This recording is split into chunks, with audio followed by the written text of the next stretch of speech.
Ações da Semana do Microempreendedor Individual continuam no Sebrae. Você vai ver também. Número de trabalhadores com carteira assinada despenca no Brasil. O número está cada vez menor, segundo o levantamento. O Senado aprovou a volta do despacho gratuito de bagagens em voos nacionais e internacionais. A inflação em alta derrubou o poder de compra em mais de 50% das profissões. A Igreja Internacional da Graça de Deus lançou um novo site voltado para o público infanto-juvenil. Essas e outras notícias você acompanha a partir de agora no Informe Região.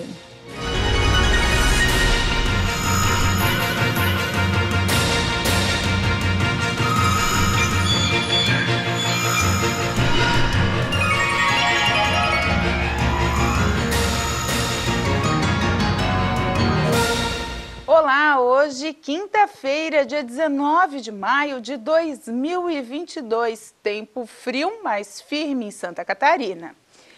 Começamos essa edição falando de economia e é cada vez menor o número de trabalhadores registrados no Brasil.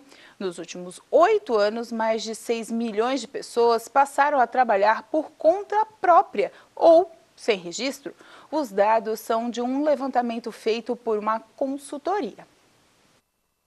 Segundo informações extraídas da Pesquisa Nacional por Amostra de Domicílio, a PNAD do IBGE, a conclusão é que está cada vez mais raro encontrar profissionais trabalhando com carteira assinada no país.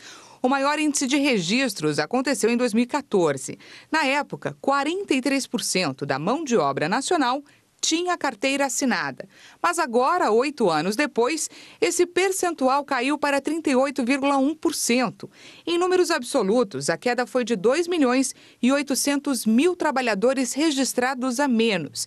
Nesse mesmo período, a quantidade de pessoas que passou a trabalhar na informalidade foi de 6.300.000. O número total de trabalhadores com carteira assinada no primeiro trimestre de 2022 foi de 36.300.000. O cálculo considera a soma dos trabalhadores do setor privado no regime CLT e domésticos com carteira assinada.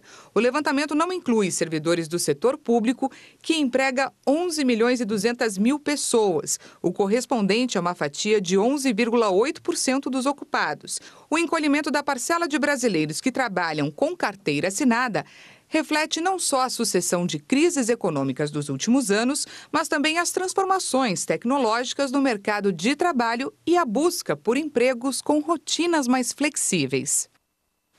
O Senado aprovou a volta do despacho gratuito de bagagens em voos nacionais e internacionais. A nova regra permitirá até 23 quilos em voos nacionais e até 30 quilos em voos internacionais. A medida provisória voltará para a Câmara e deve aí ser ainda sancionada pelo presidente da República. Por conta de algumas alterações em pontos do texto base realizada pelos senadores, a MP do voo simples, como ficou conhecida, terá de passar por nova votação na Câmara dos Deputados. Atualmente, as bagagens de 23 quilos em voos nacionais e 32 quilos nos voos internacionais são cobradas à parte, como um valor adicional ao da passagem, e cada empresa estabelece o critério de cobrança e as dimensões das malas. Em 2016, a Agência Nacional de Aviação Civil publicou uma resolução que dava ao passageiro o direito de levar na cabine uma bagagem de mão de até 10 quilos, mas autorizava as companhias aéreas a cobrarem por bagagens despachadas. A justificativa da agência na época era de que a autorização para a cobrança do despacho de bagagem aumentaria a concorrência e poderia, por consequência, reduzir os preços das passagens, o que não foi visto na prática. Após a votação na Câmara, a proposta seguirá para a sanção do presidente Jair Bolsonaro, mas o governo já indicou que é contra a retomada da gratuidade. A inflação alta derrubou o poder de compra em mais de 50% das profissões. O levantamento foi feito entre março de 2021 a março de 2022 pela Confederação de Bens, Serviços, Turismos, a CNC. O estudo da CNC contou com 140 áreas que representam mais de 70% da população. Os profissionais da faxina e os motoristas de ônibus foram os mais afetados, com 16% e quase 4% do poder de compra perdido. Em contrapartida, impulsionadas pelas demandas durante a pandemia, os médicos clínicos lideraram os melhores resultados na pesquisa com um pouco mais de 16% de reajuste salarial, seguido por controlador de máquinas, estoquista, professor de nível superior na educação infantil, programador de sistemas de informação e operador de máquinas na produção agrícola. A coordenação do estudo disse que não se pode avaliar somente o quanto os vencimentos cresceram, mas o quanto eles subiram considerando a inflação. A seguir, a palavra de Deus voltada para as crianças e um novo conteúdo digital.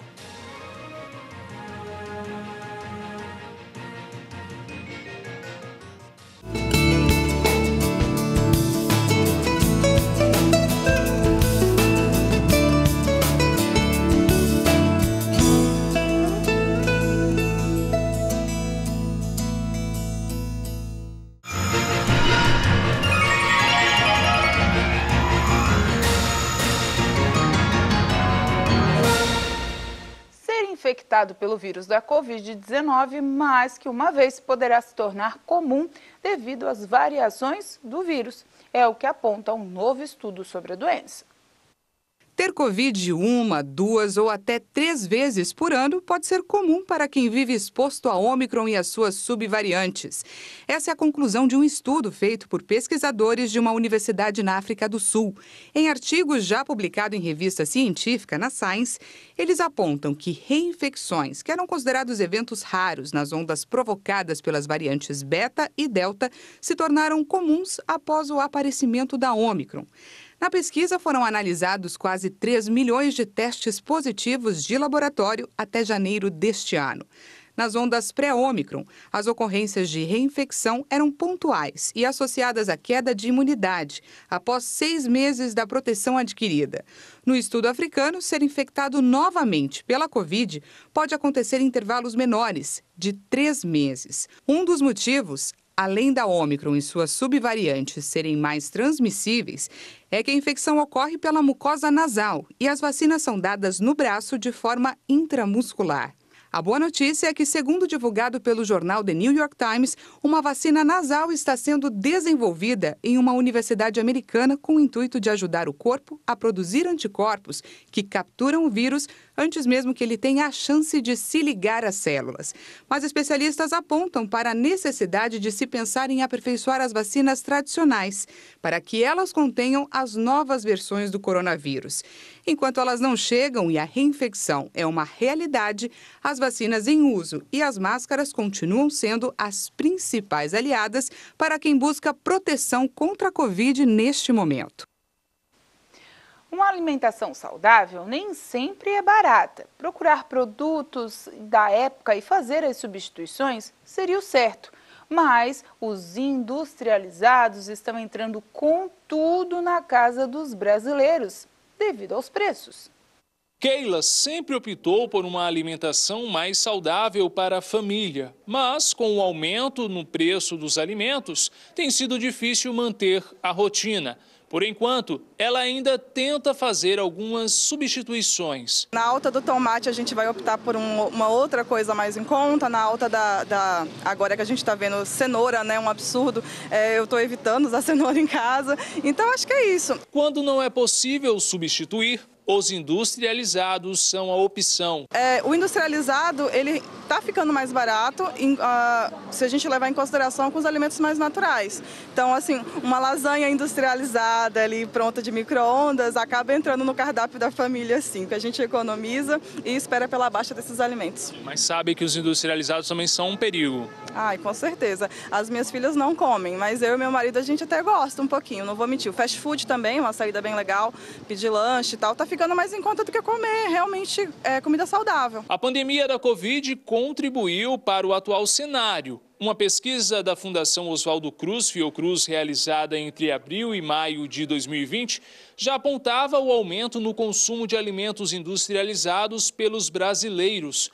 O estudo mostrou queda de 4,3% no consumo de verduras e legumes em 5 dias ou mais por semana e aumento de 4,6% no consumo de pratos prontos congelados, de 3,7% no consumo de salgadinhos de pacote e de 5,8% no consumo de chocolates e doces em 2 dias ou mais na semana. Dia a dia é uma saladinha, né, alguma coisa assim, um feijãozinho, arroz, uma carninha, né, que isso é o básico, né? Mais industrializado eu pouco uso. Evita bastante, porque sabe que pode... Também eu tenho 70 anos, cara. O ideal seria sempre estar consumindo produtos naturais, né? Principalmente porque aqui na região a gente tem feiras que nos proporcionam isso, a compra disso. Porém, assim, no final de semana, quando a gente já não tem essa opção toda, a praticidade, quer descansar depois de uma semana inteira de trabalho, a gente, claro, acaba consumindo um pouco lasanha, né, pizza, essas coisas para tornar o dia a dia, né, no caso no final de semana, um pouco mais prático para descansar. Mas durante a semana a gente procura assim, comprar na feira. Para Lourdes, tem sido mais fácil conseguir manter a alimentação balanceada. Como eu moro num sítio, muita coisa eu tiro do sítio para poder se alimentar e é todo natural. Porque suco, limão eu já faço o suco, laranja, o suco, entendeu? Como a farinha de mandioca, o suco, feijão, algumas coisas são muito produtivas do nosso sítio. Os produtos processados e ultraprocessados são reconhecidos como prejudiciais à saúde por conta do conteúdo excessivo de nutrientes associados a doenças crônicas não transmissíveis. Essa nutricionista fala dos riscos do aumento no consumo e aponta os principais vilões. Tem muitas pessoas agora na correria do dia a dia consumindo muito alimento industrializado. Então, ela pode ter diabetes, doenças cardiovasculares, aumentar o colesterol, consumindo o quê? Embutidos, enlatados, processados, que hoje no dia a dia a população está consumindo. Refrigerantes, biscoitos recheados, presunto, blaquê de peru. Então, todos eles, salsicha em primeiro lugar, né? Que as pessoas estão consumindo bastante. Então, isso acaba sendo muito prejudicial no seu dia a dia. Segundo Monique, a melhor saída são realmente os alimentos in natura. São alimentos da natureza.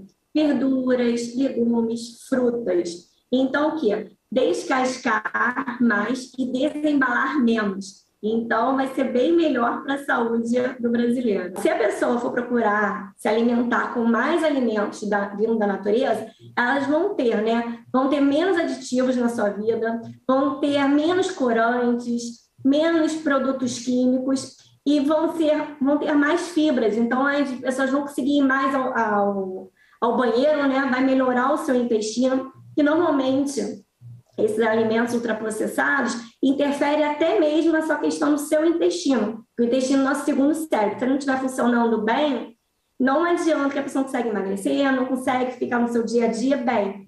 Então, tem que ter alimentos que tenham fibras.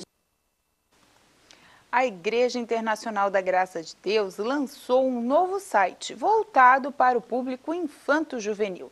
A Graça Kids vai levar para as crianças e adolescentes a mensagem de fé e os ensinamentos da Bíblia. A equipe se preparou com muito trabalho e dedicação. O resultado chegou e foi apresentado em grande comemoração. Nós entendemos que existe uma demanda muito grande no Brasil de conteúdo evangélico para criança. Então, se você for pesquisar, não tem um site onde as crianças possam entrar e ler matérias que falem sobre a fé e aprenda também sobre as coisas do mundo, exemplo, lugares, animais. Então, a gente resolveu reunir tudo isso numa plataforma, onde a criança possa entender sobre a fé, se divertir e aprender. Então, esse é o objetivo da Graça Kids, né? É levar a fé aos pequeninos, mas também que eles conheçam tudo ao seu redor. Junto com o editor da Graça Kids, a esposa do missionário R.R. Soares, Dona Maria Magdalena, esteve presente no lançamento e comentou sobre a importância do site para a garotada. As crianças estão sendo muito impregnadas com todo tipo de programa ruim de televisão, da mídia social, Instagram, YouTube. Tudo isso tem prejudicado um pouco a criança, que era criança, está vivendo um mundo muito hostil e muito adulto para a idade delas. Então, eu acho que as crianças não estão sendo ensinadas como deveria, como uma criança infantil. Elas estão vivendo uma vida muito deturpada, muito difícil. E os pais que trabalham fora não estão tendo tempo para dar essa atenção que a criança tem. Então, eu acho que um site desse vai ajudar muito a criança, tirar a criança do celular e se envolver com outras crianças e outros brinquedos que não vai deturpar a mente dela. Com mais de 15 anos na caminhada, na versão impressa, o Graça Kids estreia no mundo digital. Uma equipe formada por desenhistas, ilustradores, roteiristas e tantos outros profissionais saem agora do papel e vão para o mundo inteiro através do site. É possível acessar edições da revista impressa, livros, reportagens e testemunhos, além de uma seção que vai ser a alegria dos pequenos, o Play Kids, com brincadeiras e jogos educativos para todos interagirem. Então ali no Play Kids eu tenho posters, eu tenho histórias em quadrinhos e ali realmente a gente misturou todas as brincadeiras que tinham na revista e agora a gente pode saber exatamente se as pessoas estão consumindo aquele conteúdo ou não. Quem festejou junto com a equipe foi a cantora Graça Music, Kelly Benigno, que participou do projeto Heróis Inesquecíveis. Para mim foi uma surpresa quando o Diego me mandou mensagem me convidando, para fazer parte desse projeto. É um projeto da Graça Kids que se chama Histórias Inesquecíveis, na voz de Kelly Benigno. E para mim foi um sonho realizado, porque eu sempre pedi para Deus. Quando ele me mandou essa mensagem, eu falei, glória a Deus, eis-me aqui.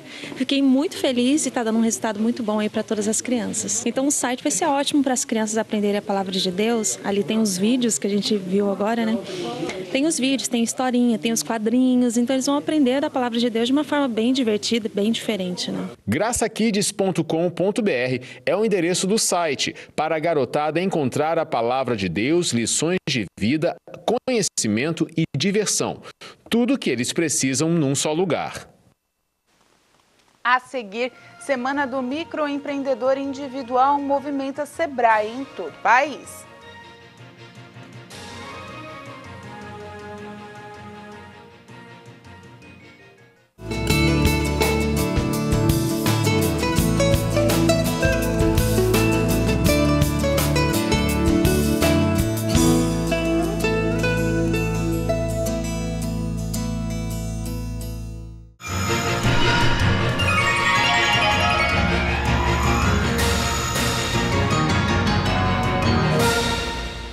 Os deputados estaduais se manifestaram sobre o Dia Nacional de Combate à Exploração Sexual Infantil. Os dados do governo federal apontam que quase 87 mil casos de violência aos direitos da criança e os números vão do último levantamento divulgado pelo Ministério dos Direitos Humanos em 2019. Nessa quarta-feira, dia 18 de maio, o Brasil realiza ações alusivas ao Dia Nacional do Enfrentamento ao abuso e à exploração sexual de crianças e adolescentes. Dos 159 mil registros no Disque 100 em 2019, quase 87 mil são de violações contra os direitos das crianças e dos adolescentes, 14% a mais que em 2018. E a preocupação está com a violência sexual, que não teve crescimento significativo, mas ainda assim chegou a patamar de 11% das denúncias. Por causa desses números e da complexidade do tema é que deputados estaduais lembraram da data durante a sessão ordinária. O deputado Valdir Cobalcini destacou a importância de se debater o assunto e trouxe dados referentes a Santa Catarina. Santa Catarina está entre os 12 estados com mais casos de maus tratos contra crianças e adolescentes.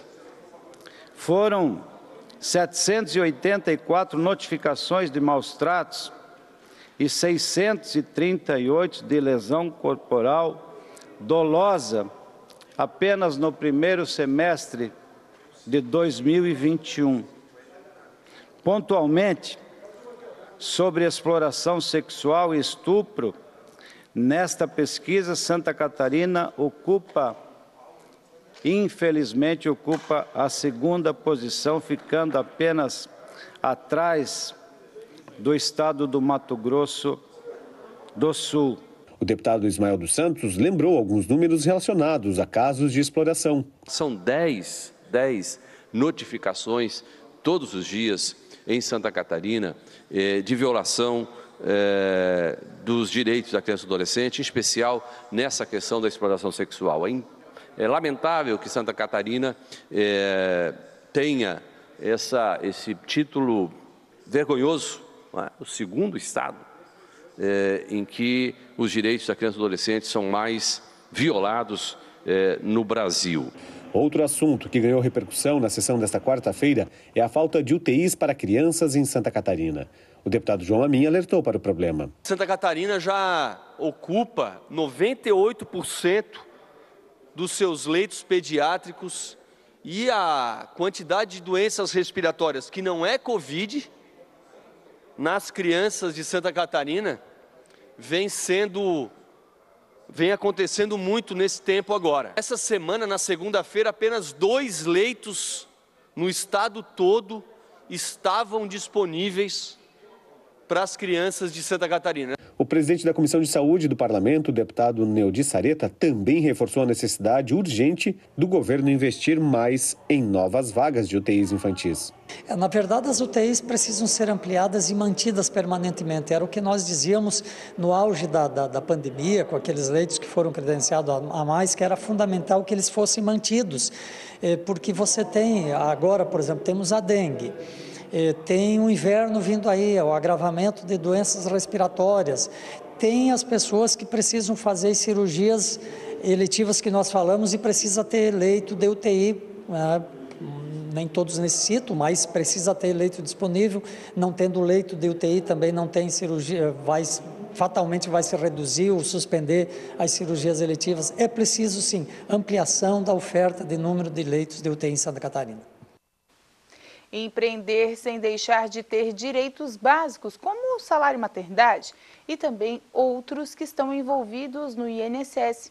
A Semana do MEI traz esses e outros esclarecimentos para quem quer empreender.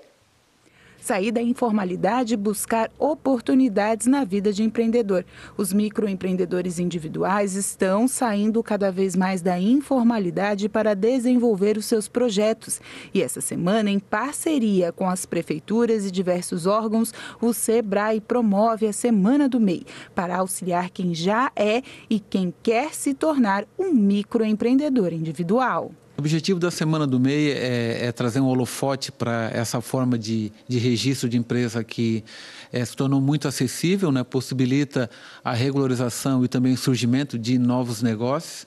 E o que a gente pretende com isso e com os parceiros envolvidos nessa semana toda é trazer informação para aquele que deseja abrir a sua empresa e ela, sendo possível, registrar como MEI, ele tem a total informação das obrigações, dos benefícios que isso traz, né? E aquele que já tem seu MEI, está em atividade, ele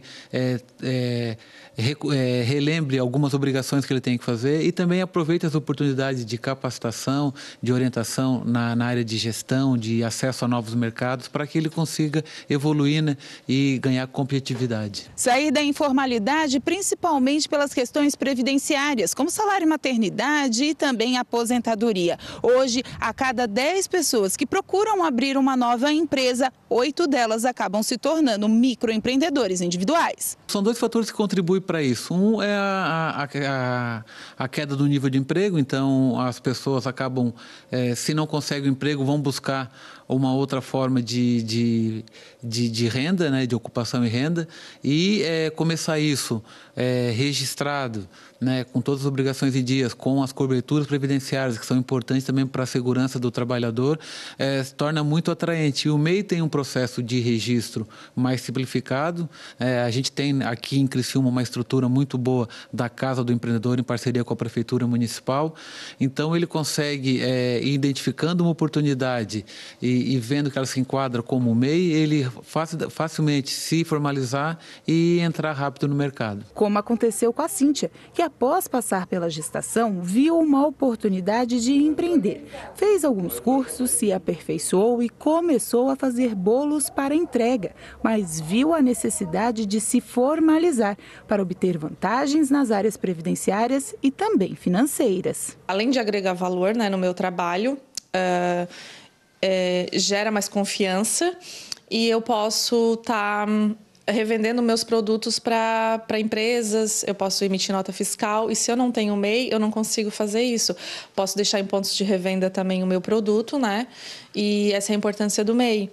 E também, né, por causa eu sou autônoma, né? Então, se eu fico doente, eu também tenho essa segurança, né, de auxílio-doença, auxílio-maternidade, se precisar. Eu tenho essa segurança tendo o MEI, né? E se eu não tiver o MEI, aí eu não teria tanto essa segurança até para mim, para minha empresa, né? E também, tendo um CNPJ, a gente pode comprar produtos em grande quantidade, a gente tem prazos melhores, né, para pagamento, a gente tem descontos, né, sendo microempreendedora, a gente tem uns descontos, né, onde a gente compra nossos insumos. E eu acho que essa é a importância. Aqueles que querem esclarecer ou tirar dúvidas sobre como aproveitar as últimas horas da semana do MEI, podem acessar o site do Sebrae, sebrae.com.br. Os microempreendedores individuais também têm a possibilidade de agendar consultorias online no próprio site para esclarecer dúvidas e progredirem ainda mais nos seus negócios. E antes de fechar o nosso jornal de hoje, duas informações. Primeiro, das meninas carvoeiras, que continuam jogando jogos universitários brasileiros.